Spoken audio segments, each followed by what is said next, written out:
ریاستی اداروں کی جانب سے معروف سماجی کارکن گلالئی اسماعیل کے خلاف دہشت گردی کے الزامات پر درج مقدمہ بھی بالآخر جھوٹا ثابت ہوا اور عدالت نے کیس خارج کرتے ہوئے گلالئی اسماعیل، ان کے والد محمد اسماعیل اور ان کی والدہ کو بری کر دیا۔ پشاور میں انسداد دہشت گردی کی عدالت کے ہاتھوں پشتون تحفظ موومنٹ سے ہمدردیاں رکھنے والی سماجی کارکن گلالئی اسماعیل کے خلاف درج مقدمہ ٹھوس شواہد نہ ہونے کی بنیاد پر خارج کرنے اور انہیں دہشت گردوں کی معاونت کرنے کے جھوٹے الزام سے بری کرنے کے فیصلے نے ایک مرتبہ پھر ثابت کیا ہے کہ مقتدر قوتیں ریاست سے نظریاتی اختلاف رکھنے والے لوگوں کو کس طرح جھوٹے مقدمات میں الجھاتی ہیں۔ خیال رہے کہ اس جھوٹے کیس کے اندراج کے بعد گلالئی اسماعیل کو جان بچانے کے لیے ملک سے فرار ہونا پڑا تھا اور بعد ازاں ریاستی اداروں نے ان کے 70 سالہ والد پروفیسر محمد اسماعیل کو بھی اسی مقدمے میں گرفتار کر لیا تھا۔ یاد رہے کہ گلالئی اسماعیل کے خلاف ریاستی اداروں نے یہ مقدمہ سن 2019 میں پشاور میں انسداد دہشت گردی کے تھانے میں دہشت گردوں کی مالی معاونت کرنے کے الزام میں درج کروایا تھا۔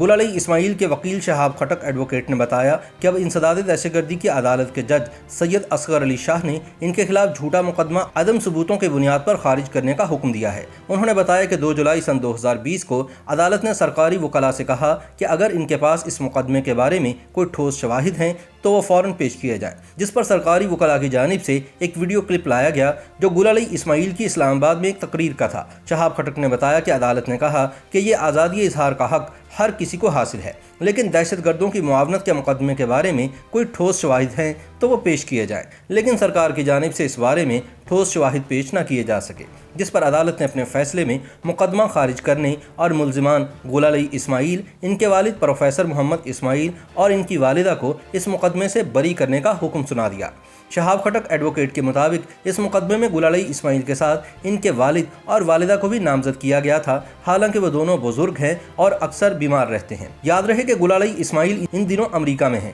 انہوں نے BBC کو ٹیلی فون پر بتایا کہ یہ ایک بے بنیاد مقدمہ تھا جس میں یہ الزام عائد کیا گیا تھا کہ وہ اپنی NGO کے ذریعے دہشت گردی میں ملوث افراد کو رقوم فراہم کرتی ہیں۔ انہوں نے کہا کہ اس کیس میں میرے والدین کو بھی نامزد کیا گیا اور عدالت نے سب الزامات کو غلط قرار دیتے ہوئے مقدمہ خارج کر کے ہمیں سرخرو کیا ہے۔ انہوں نے کہا کہ بنیادی طور پر ریاست کی جانب سے انسانی حقوق کے لیے بات کرنے والے افراد کو ایسے بے بنیاد مقدمات میں ملوث کر دیا جاتا ہے۔ انہوں نے کہا کہ وہ اس فیصلے سے پہلے امید کھو چکی تھیں، لیکن اب ان کی امیدیں پھر زندہ ہو گئی ہیں۔ پشاور میں انسداد دہشت گردی کے محکمے کے تھانے میں درج FIR کے مطابق گلالئی کے خلاف مقدمہ جولائی سن 2018 میں درج کیا گیا تھا، جس میں کہا گیا کہ اس بارے میں وفاقی تحقیقاتی ادارے اسلام آباد کی جانب سے مراسلہ موصول ہوا تھا۔ اگرچہ FIR میں انسداد دہشت گردی کے قانون کی دفعہ درج ہے، لیکن وکلاء کے مطابق بعد میں اس میں دیگر دفعات بھی شامل کر دی گئی تھیں۔ اس FIR میں کہا گیا تھا کہ گلالئی اسماعیل کی NGO اویئر گرلز اور اسٹینڈ فار پیس کی آڑ میں ملک دشمن عناصر اور دیگر تنظیموں کے لیے کام کرتی ہیں اور ان کے بینک اکاؤنٹ سے رقم بیرون ممالک سے آتی ہے اور وہ فلاحی کاموں کی بجائے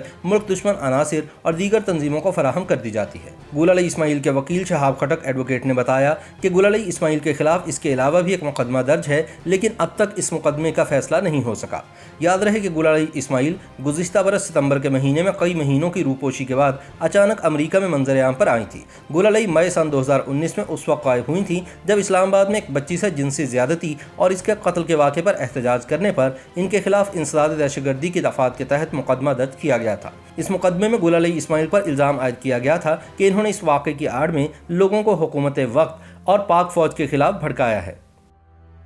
YouTube پر گوگلی نیوز دیکھنے کے لیے youtube.com کی سرچ بار میں گوگلی نیوز TV ٹائپ کریں۔ گوگلی نیوز کے پیج پر سرخ رنگ کے سبسکرپشن والے بٹن پر کلک کرنا نہ بھولیے۔ YouTube پیج پر اپلوڈ ہونے والی ویڈیوز سے باخبر رہنے کے لیے بیل آئیکن پر کلک کیجیے۔ آپ کو ہر نئی ویڈیو کے بارے میں نوٹیفیکیشن موصول ہو جائے گا۔